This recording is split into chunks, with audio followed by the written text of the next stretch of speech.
प्यारे बच्चों, आज हम अपना जीवन परिचय करेंगे विष्णु खरे। विष्णु खरे का जीवन परिचय करते वक्त आप जो है कुछ बातों का ध्यान रखेंगे। जीवन परिचय के अंदर आपको जो चीज़ें लिखनी होती हैं, जो आवश्यक चीज़ें होती हैं, वो लिखना बहुत ही आवश्यक है। हम अक्सर जीवन परिचय लिखते वक्त बहुत सारी चीज़ों को भूल जाते हैं और जीवन परिचय का प्रश्न अधूरा रह जाता है। जीवन परिचय के अंदर आपको 4 चीज़ें लिखना बहुत ही आवश्यक है, उनके बारे में जानकारी देना बहुत ही आवश्यक है। ये 4 बातें, 4 जानकारी क्या हैं? लेखक और उसके परिवार के जीवन के बारे में बता सकते हैं, साहित्यिक परिचय के बारे में बताना होगा, रचनाओं के बारे में बताना होगा और भाषा शैली के बारे में बताना होगा। किसी भी लेखक का अगर जीवन परिचय आता है तो ये चारों जानकारियां देनी अति आवश्यक हैं, वरना आपका 5 नंबर का प्रश्न अधूरा समझा जाएगा, अर्थात आपने पूरा प्रश्न नहीं किया। अब जीवन परिचय के बारे में क्या चीज़ें लिखना आवश्यक है और क्या चीज़ लिखना आवश्यक नहीं है, ये चीज़ देख लीजिए। इसके हमने कुछ नोट्स बनाए हैं कि जीवन परिचय तो विष्णु खरे स्वायत्तोत्तर हिंदी साहित्य के मूर्धन्य रचनाकार हैं। इनका जन्म सन 1940 ईस्वी में छिंदवाड़ा मध्य प्रदेश में हुआ था। शिक्षा इंदौर से 1963 में अंग्रेजी साहित्य में एमए किया। इनका जो अध्यापन कार्य है वो 1963 से लेके 1975 तक मध्य प्रदेश तथा दिल्ली के महाविद्यालयों में अध्यापन से जुड़ गई है। लेखन कार्य औपचारिक रूप से लेखन का आरंभ 1956 में हुआ। इन्होंने विदेशी कविताओं का हिंदी में तथा हिंदी अंग्रेजी में अनुवाद अधिक किया है। संपादन कार्य, इनका जो संपादन कार्य है वो 1962 संपादन कार्य 1962 और 63 में दैनिक इंदौर समाचार में उप संपादक रहे। 1966 से 67 तक लघु पत्रिका व्यास का संपादन किया। 1976 से 84 तक हिंदी साहित्य अकादमी में उप सचिव पद पर पदासीन रहे। 1985 में नवभारत टाइम्स में प्रभारी कार्यकारी संपादक के पद पर कार्य किया। 1993 में जयपुर नवभारत टाइम्स के संपादक के रूप में कार्य किया।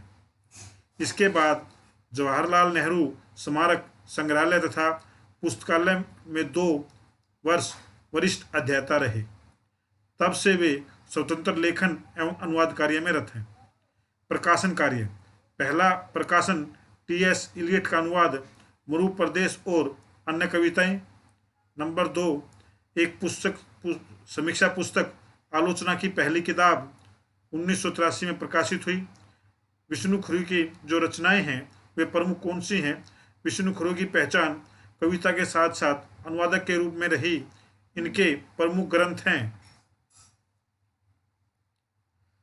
खुद अपनी आंख से, सबकी आवाज के पर्दे में, पिछला बाकी, काल और अवधि के दरमियान। और जो तीसरा पॉइंट जैसे मैंने बताया था आपको, साहित्यिक विशेषताएं में आपके क्या लिखेंगे कि विष्णु खरे के साहित्य में आधुनिक जीवन एवं उनसे जुड़ी समस्याएं देखने को मिलती हैं।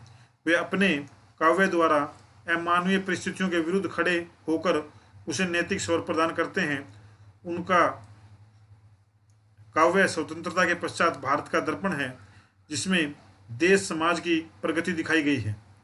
भाषा शैली, उनकी भाषा शैली है जो सीधी सादी एवं गंभीर भावों को एक साथ समेटे हुए है। इनकी भाषा में मुहावरों का काव्यात्मक प्रयोग हुआ है। पुरस्कार एवं सम्मान जो इनको मिले हैं, फिनलैंड का राष्ट्रीय सम्मान, knight of the order of the white rose, रघुवीर साय सम्मान। नंबर 3, शिखर सम्मान। नंबर 4, हिंदी अकादमी दिल्ली का साहित्यकार सम्मान। और नंबर 5, मैथिली गुप्त सम्मान। ये 5 सम्मान इनको मिले हैं। तो प्यारे बच्चों, अब मेरी बात ध्यान से दोबारा सुनना आप, कि जब भी कोई जीवन परिचय आएगा तो आपको ये 4 चीज़ों के बारे में 4 जानकारियाँ लिखनी बहुत ही आवश्यक हैं, वरना आपका प्रश्न में 5 में से 5 अंक नहीं आएंगे। लेखक और उसके परिवार के बारे में, अर्थात उसके जीवन के बारे में। नंबर 2 साहित्यिक परिचय के बारे में।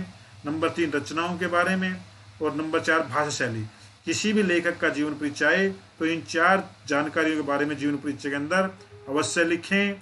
यह लगभग 4 जीवन परिचय पूछे जाते हैं आप में से, 4 में से केवल आपको एक ही जीवन परिचय के बारे में लिखना है।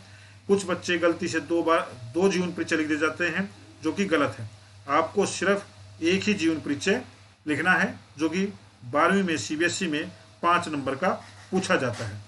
तो प्यारे बच्चों, अगर और कोई चीज़ है जो आपको समझ ना आई हो विष्णु खरे के जीवन परिचय के बारे में, तो आप हमारे कमेंट बॉक्स पर लिख करके और भी जानकारी पूछ सकते हैं। तो धन्यवाद, नमस्कार।